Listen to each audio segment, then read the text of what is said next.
So, January is almost over, and it's time to talk about what I might read in February.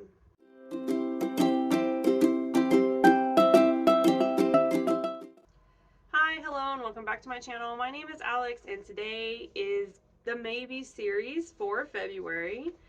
If you're new here, the Maybe series is just a quick little list that I make up of the books that I might read in the upcoming month. Um, Sometimes they're themed, sometimes they're not, sometimes I read a little, and sometimes I don't. It is all just dependent on what my schedule looks like. So today we're going to talk about some books I might read in February. Before we get into it, make sure you hit all the buttons down below so you know when I'm posting. I post every week, and all we do on this channel is talk about books. So if you like listening to people talk about books, I'm here every week doing just that. Let's not waste any more time. Let's get into it. So before we really get started, I do need to apologize. I have a cold, which I'm so tired of being sick. I have been sick nonstop since November, and I'm just drained. I have no immune system left. Just to illustrate, I have not left my house in a week. I went out last Wednesday to do a grocery run and to see a friend, and that is the last time I went out. So I've literally been at home, and I got a cold anyway. Let's get into the maybes for February. As you all know, February is Black History Month, and I do highly encourage everybody to diversify their bookshelves all year round, like I try to. But since it is February, it is Black History Month, I am going to try to at least read one book by a person of color this month. So the first book I might read is The Perfect Find by Tia Williams. Okay, y'all heard me talk about Tia Williams. She wrote 7 Days in June. I've talked about this a lot on my channel, and Tia Williams was one of the authors that I wanted to hit up again as part of my 2023 goals. So I was like, what better time to look more into Tia Williams than Black History Month? I'm gonna read a POC author anyways. Let's see what else she has. This is a really highly rated book by her, and it sounded really interesting. I guess it's about a fashion CEO. She's in her 40s, and she suddenly loses her job, and she has to go to her arch nemesis's um fashion magazine to get a job, basically. So she goes from top tier to low tier really quickly. It sounds like a really interesting story. It's really highly rated. I absolutely love Tia Williams' writing. So this is my official test to see if I just loved the one Tia Williams book or if I love Tia Williams. So this one on the list. The next book on the list is The Hate You Give by Angie Thomas. I feel like I don't need to tell you guys what this book is about. And no, I have not read it because it's impossible to get, okay? When it first came out, it was so hard to get. Everybody had every copy. I could never find it to buy anywhere unless I wanted to order it on Amazon. And my library never had it in stock. And this is still a highly popular book. Everybody talks about this book. It's been on my list forever. And I'm like, this is the perfect time to read it. I honestly don't know if I'm going to get to this book, but this is about, focuses around the Black Lives Matter movement, and it's about a girl that witnesses police brutality happening to her friend, very violent police brutality. This is part of a series, which I know what y'all are thinking. I just did a whole segment about not wanting to get into new series and stuff like that. I'm willing to get into this, okay? Everyone's talking about this book. It has to be good. I'm sure it's amazing. And I don't mind adding this to my ongoing series list. Another bonus about this book is I'm pretty sure it just got added to the banned book list, which, I mean, you should read banned books. There's a reason people don't want you to read books. And any society that bans books is a huge red flag to me, even though we live in one of those societies. Any book that's banned has a little bit more of a draw for me. So I might not actually get to this because it is really thick. I don't know how available it's going to be for me, but I am going to read it eventually, and I wanted to put it up here. So I know this is going to be like completely out of the blue. Not something I typically read. It's called My Hygge Home by Meik Wiking. Wiking? I don't know. I'm sorry if I mispronounced that.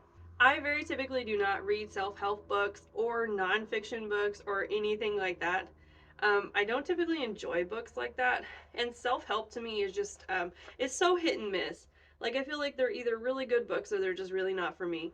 But this book specifically is about how to, like, nest in your space and make your house feel more like a home. And this is something I've been struggling with a lot since we moved to this house in particular. Me and my husband, like our little family, we have been nomadic forever. This is our 10th home in 10 years, I think. So we've moved a lot all around for various reasons. And we finally bought this house in 2020. And this is probably the first place I've ever lived that I didn't feel like was home, which is like super disconcerting because I'm gonna probably live here the rest of my life. So I want to make this feel like a home, and I'm really struggling doing that. So I feel like this might help me get there. Yeah, this might help me get there. There's no guarantee I'm gonna read it. I might actually like just buy it and just kind of pick through it slowly. Uh, but yeah, there it is. The next book I'm going to talk about is Good Girls Die First by Kathryn Foxfield. Okay, the cover was really selling me on this book, but the reviews are extremely mixed. Like there's not even a lot of like high or low reviews. Like everything is right in the middle. So it makes me feel like a lot of other people got into it because of the cover and were disappointed, but they didn't hate it. So this book is supposed to be kind of like a truth or dare type thing. Like a bunch of teens get blackmailed into like showing up at a specific place because they each have a secret, and then they have to like survive the night or their secret gets revealed or something like that. In the description, it said like, if you like, I know what you did last summer, and one of us is lying, that this book was like akin to that storyline. Kind of caught my eye. Honestly, don't know if it'll make it into the lineup, but it sounded really interesting. And again, the cover, like, I'm such a sucker for a cover, so yeah. Let me just tell you guys, my January has been absolutely bananas. Usually, by the time I get to the end of the month, because I've done a lot of steady reading, I can be like, oh, I really want to read this or I really want to read that. Like, I kind of have a path to go on of like what I'm interested in moving forward with. This month has been crazy.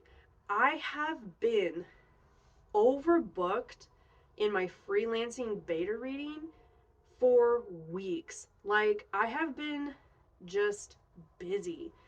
And so the books that I have been reading, like for pleasure reading, have been so spaced out that I have a hard time even like pinpointing what I liked about the books, because I've read so many books this month that I'm like, it's like my brain has been wrung out like a washcloth. Okay, that's how my brain's feeling right now. So I'm not really able to like discern where I was wanting to go with the list this week.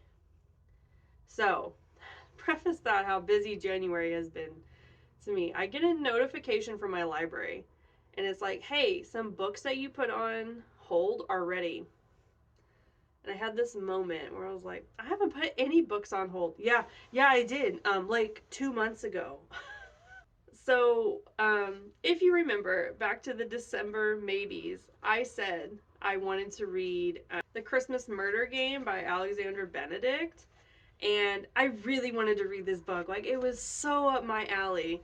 Like, Christmas, murder, everyone gets like a house. It was kind of like, and then there was none, but like a thriller mystery murder game. This sounds awesome. So I get on, this was the one book in my December lineup that I was like, I really want to read this.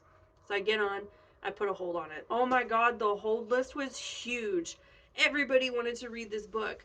So I was like, oh, I'll just put it on hold and forget about it, basically. If it comes through, it comes through. Yeah, it came through now. I literally went and picked it up from the library this morning. And I was like, man, I really want to read this book. I don't have any time in January to read it. So I was like, maybe I'll push it into February. Now that I have it in my hands, I feel like I can send it back to the library without reading it because I waited so long to get it. And the premise of the book still really interests me. So I'm like, I'm probably going to read it because it's already in my possession. But it was just like, of course this would happen for February because one, February is the shortest month. I have the least amount of time. And I've been overbooked with freelancing. And I'm like, I don't see it slowing down. But like, I mean, yeah. So I already have this one in my possession. I'm really going to try to read it. Um, because it really does sound really interesting to me. So, yeah, this is kind of like a spoiler maybe because it's like probably going to go on the list, like go into the actual lineup, but whatever. Okay. So, yeah, I said that the library told me a couple of my holds are ready. I've put a hold on The Kiss Thief by LJ Sheen, which I talked about for the January lineup. Um, Another little story that I will share again next week because it's just hilarious to me. I had my books picked out for January. Like, I made the January maybes. I made my little list. I was super excited about what I was going to read in January. And then I get onto my library. None of the books I wanted were available. And this was one of them. I put this on and I was like, oh, we'll put it on hold. And it just never became available. And I was like, I didn't really understand because there was only one copy and it didn't seem like it was in use. So I think it got stuck somewhere like in transit from another library to my. Anyway, it didn't end up getting into the January lineup, but like the library's like, hey, we have that book that you wanted. So I have this. This is sort of like a villain gets the girl story. And it's also like an arranged marriage story. Um, I was really hazy on the details for the January maybes because again, like it kind of sounded like a little messy, basically. I'm still not like 100% sure what it's about, but I knew I wanted to read it.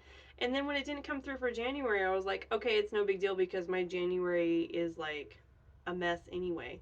But here it is. I'm gonna be honest.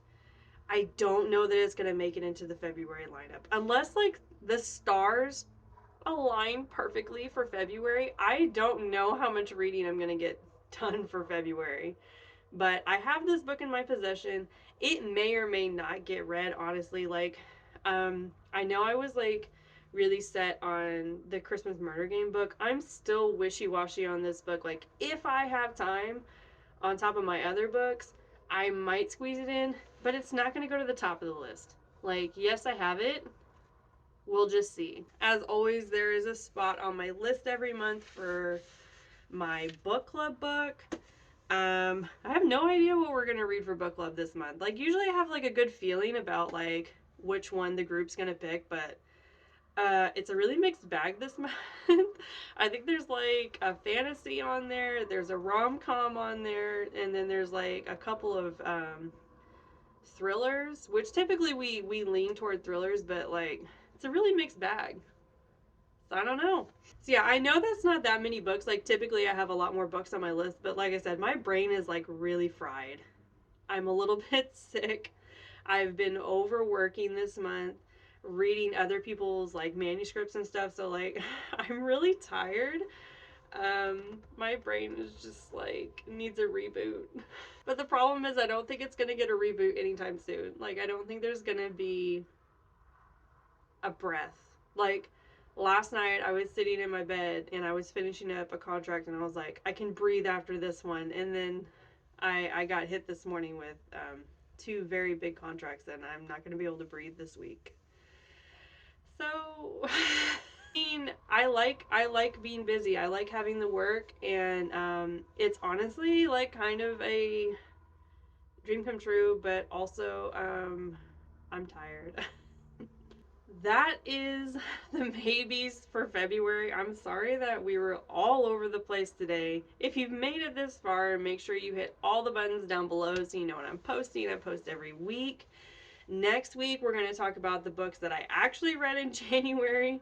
Let me tell you, it was not a lot, but I did get some really great reading done, which was like good. Like, I feel like the worst thing is when you don't have a lot of time to read, and then the books that you do end up reading are bummers. And these books this month were not bummers, so that's going to be exciting for me to talk about.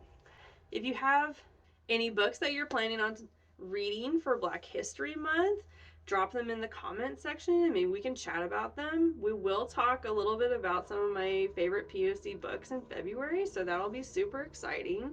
Other than that, I will see you guys next time. Bye!